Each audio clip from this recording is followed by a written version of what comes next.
Smart Business. Siapa yang nggak suka makan roti? Kalau misalnya ada acara atau ulang tahun, pasti Anda mesan cake ataupun roti. Kalau resign, mesen donat, mesen roti juga mungkin. Anda di kesempatan kali ini saya undang dalam podcast Smart Business. Kita akan belajar. Kali ini kita akan belajar dari seorang pengusaha, owner dari Momolin Bakery, Mas Dion Kusuma. Halo Mas Dion. Halo Mbak Tasya. Terima kasih ya sudah menyempatkan waktunya untuk datang ke studio Yes. kami dan mau sharing gitu seputar bisnis di kesempatan podcast Smart Business. Kita ngomongin Momolin Bakery yang kita tahu perusahaan roti. Tapi saya mau tahu juga, mungkin smart listeners belum familiar begitu ya dengan namanya.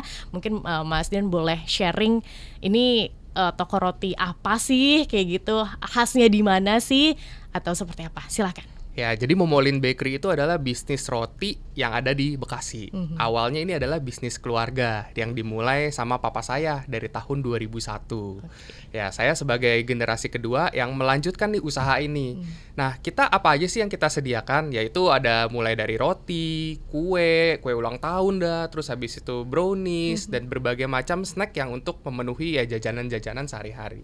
Kurang lebih seperti itu sih bisnisnya. Oke, kita tahu bahwa kayaknya Momolin juga menurut sependek pengetahuan saya begitu ya, menjajakan juga punya strategi untuk menjajakan roti ke rumah-rumah. Benar nggak sih Mas Dion? Betul. Jadi memang dari awal ini berdiri ya itu melalui pedagang keliling. Jadi ada yang pedagang bawa gerobak keliling ke perumahan-perumahan untuk nawarin roti gitu loh kepada customer.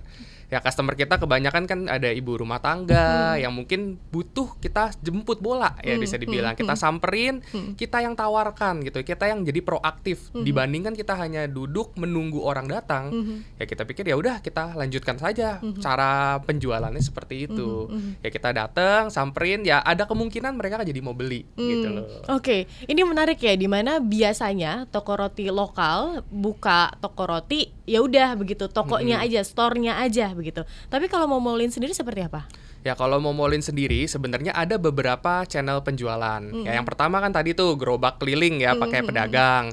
Terus yang kedua ya melalui toko juga, dan juga sudah kita aktifkan untuk penjualan online-nya di mana orang bisa order makanan kan. Terus juga melalui online Tokopedia, Shopee, Marketplace, semua marketplace kita masukin gitu loh. Nah, itu juga kita untuk mempermudah customer menjangkau kita. Karena itu adalah salah satunya misinya kita supaya orang lebih mudah lah kehidupannya. Oke, menarik ya. Mau jemput bola begitu kan?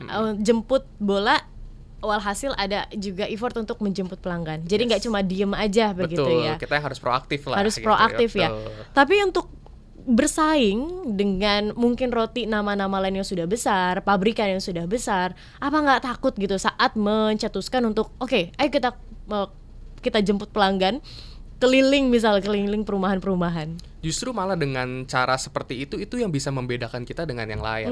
Ya terutama kan ada pedagang keliling, bahkan ada yang pedagang itu bisa sampai ngobrol sama ibu-ibunya, terus ngobrol dengan anaknya, anaknya dari kecil, dari SD tiba-tiba udah SMP gitu ya. Jadi ada interaksi seperti itu, interaksi hubungan personal yang sebenarnya tuh bikin penjualannya lebih bagus. Ya karena orang kan kalau udah kenal deket kayaknya lebih enak gitu ya. Nah caranya seperti itu sih. Berarti ini cukup efektif ya untuk dilakukan Ya. oleh Momolin. Cukup efektif ya dengan membangun kedekatan personal. Bahkan yang di toko pun pramuniaganya kita ajak proaktif untuk ngobrol, bahkan tuh kayak teman gitu loh dengan ibu-ibu yang beli di tempat kita.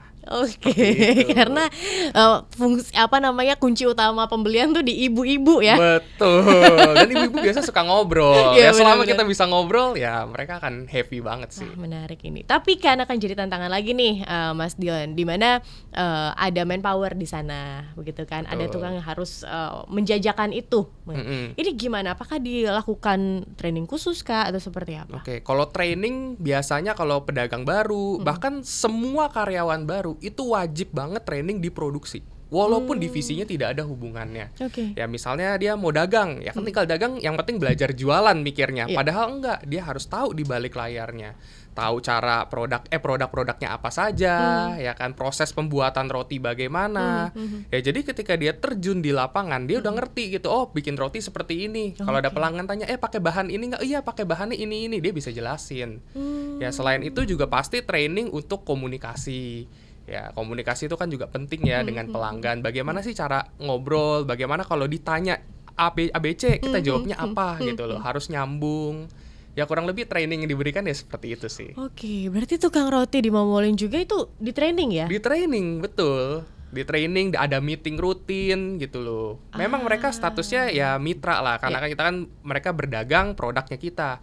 Ya cuman kita hubungan kita dengan mereka juga cukup dekat gitu. Ada meeting rutin dan lain sebagainya. Oke, untuk tantangan logistik sendiri, roti itu kan jangka waktunya nggak lama ya. Tapi kalau Momolin sendiri jangka waktunya berapa? Jangka waktu roti ya, kalau misalnya roti sebenarnya sih umur roti sampai dia jamuran itu bisa 5 hari, 7 hari. Oke. Ya cuman biasa di 3 hari kita udah nggak mau jual lagi. Karena kan udah agak keras, ya walaupun masih bisa dimakan. Ya cuman kita tetap buat jaga kualitas, ya sebelum dia jamuran pun kita udah stop untuk jual.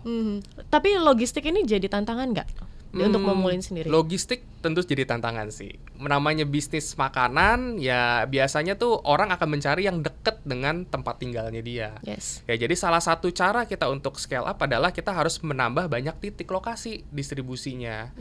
Ya kita ada sekarang ini kalau yang pedagang aja pun udah ada 2 lokasi distribusi. Jadi kita kirim pakai mobil box, ya akhirnya mereka menyebar dari area tersebut. Kayak gitu strateginya. Oke, baik. Kalau saya penasaran, untuk fokus kepada pelanggannya, seperti apa untuk membangun engage itu? Karena begini, namanya tukang roti kan semuanya berbeda-beda begitu kan, berbeda latar belakang, pembawaan, karakteristik. Menyamakan perspektif bahwa memperlakukan pelanggan tuh harus seperti ini, seperti ini, seperti ini. Gimana menjaga itu agar sampai ke pelanggan tuh ya benar-benar yang diinginkan oleh tim Momolin Bakery? Mungkin seperti di usaha-usaha yang lain juga gitu loh, dimana ketika misalnya ada karyawan, ya itu kita harus nggak bisa sekali training berharap dia langsung bisa semuanya. Kadang-kadang butuh rutin pengulangan. Ya justru itu kita ada supervisornya yang akan melakukan meeting rutin setiap bulan, biasanya ada meeting rutin, ketemu, kita makan bareng, kita saling sharing cerita gitu loh. Pedagang A punya pengalaman apa, pedagang B punya pengalaman apa. Ya nanti pedagang yang lain kan bisa mendengar, ada pengalaman seperti ini, cara menanganinya begini. Dan kita juga ketika ada permasalahan, misalnya ada customer nanya soal apa, mereka nggak ngerti, ada grup WhatsApp-nya. Ya mereka akan tanya di situ, kita akan coba berikan jawabannya seperti apa, yang lain juga jadi belajar. Jadi pembelajaran terus-menerus itulah yang menurut saya tuh penting sih. Oke, ada berapa mitra sekarang? Sekarang ada 35-an. 35, Ya. Tersebar di seluruh Bekasi? Di Bekasi lah.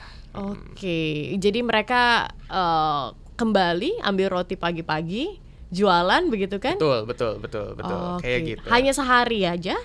Apanya Untuk sehari? penjualan rotinya kah? Satu kali pengambilan untuk 1 hari atau seperti apa? Ya satu kali pengambilan biasa untuk 1-2 hari. Misalnya hari ini sore ngambil gitu ya, bisa sampai besok atau sampai lusa. Nah habis itu nanti mereka kan ngambil terus gitu loh. Tapi setiap hari kita selalu ada pengiriman baru. Gitu.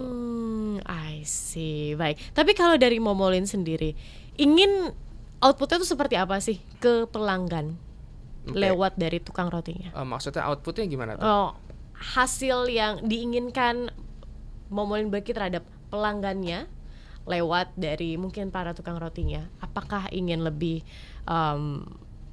punya ikatan emosional kah atau seperti apa? Ya sebenarnya sih pengen supaya ya ada kedekatan yang tadi sempat dibilang ya, ketika udah deket, ya bahkan yang udah pedagang yang udah deket sama customer, ya mereka nggak perlu keliling untuk mendapatkan pembeli, kadang-kadang melalui WA. Oh udah ada. Ya dia WA, dia ngechat, ya? tukeran nomor gitu kan, ibu mau roti apa, atau ibu-ibu ngechat gitu loh, saya pesan roti ini, pedagangnya tinggal nganterin doang, bahkan pakai plastik digantungin depan rumahnya. Kayak gitu loh, saking udah deketnya. Oke. Ya harapannya sih dengan adanya pedagang seperti ini ya kita pengen membantu kehidupan customer kita dengan lebih mudah. Mereka nggak perlu keluar rumah, ya kan, tinggal WA doang, tahu-tahu udah digantungin depan rumah. Ya kita pengennya seperti itu. Oke, menarik ya smart listeners. Tapi tantangan SDM jadi masalah juga nggak sih di Momolin? Ya tentu saja sih ya, tantangan SDM tuh tantangan yang saya rasa sih di semua bidang tuh ngalamin juga ya. Ya yang paling penting ya kita harus pas lagi perekrutan ya cari yang oke. Jadi yang mau jadi pedagang nggak sembarangan kita terima. Oke. Kita akan seleksi dulu orangnya memang karakternya baik nggak, komunikasinya enak nggak gitu. Nah ketika itu enak semua, baru kita training baru kita terjunkan ke lapangan sehingga mereka udah siap. Ya kita paling cara mencegahnya ya yang kurang oke untuk SDM ya seperti itu sih. Oke, baik. Tapi untuk menurut Mas Dion sendiri, apakah menjemput pelanggan ini bisa diterapkan di banyak lini bisnis atau hanya bisnis tertentu saja? Kalau menurut saya ya mungkin bisa sih, banyak bisnis sih bisa sih yang untuk melakukan itu ya. Intinya sih bagaimana cara kita semakin dekat dengan customer baik secara fisik maupun secara emosionalnya. Itu sih fokus utamanya ya, kita pikirkan bagaimana metodenya. Ya mungkin kalau dari kami kan metodenya menggunakan pedagang gerobak keliling. Ya mungkin ada juga orang lain yang pakai dengan ada bazar di kota-kota terdekatnya. Ya mungkin berbagai cara lah intinya. Oke, menarik ya smart listeners. Dimana bisnis tuh sekarang udah ramai. Jadi kalau misalnya mau stand out di antara para customernya, ya harus dijemput, begitu nggak sih, Betul. Mas Dion? Ada mungkin hal-hal yang Mas Dion mau sampaikan lagi sebagai kita penutup begitu ya, seputar gimana caranya kita bisa menjemput pelanggan dengan maksimal, dengan baik. Oke, kalau misalnya itu salah satu yang kami lakukan adalah ya, ini ada salah satu hal yang pernah dilakukan ya, yaitu kita bikin surat. Jadi surat nanti dari pedagangnya kasih ke customernya.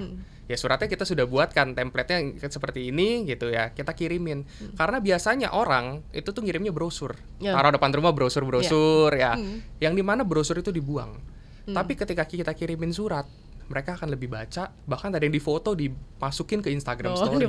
Karena merasa ini personal banget ya. Kita cerita bener-bener cerita apa adanya. Ya jadinya ketika kita mau membangun kedekatan personal ya kita harus menggunakan juga pendekatan kita sebagai manusia.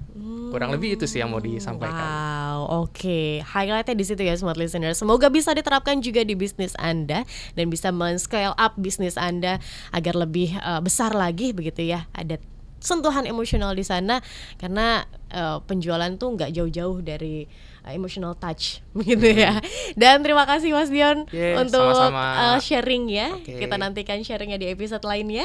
Dan smart listeners, pastikan Anda juga dengarkan episode-episode lainnya dalam podcast Smart Business. Dan akhir kata, saya Tasya Rustama dan Mas Dion Kusuma. Kami pamit undur diri. Terima kasih dan sampai jumpa. Smart Business. Lead you better.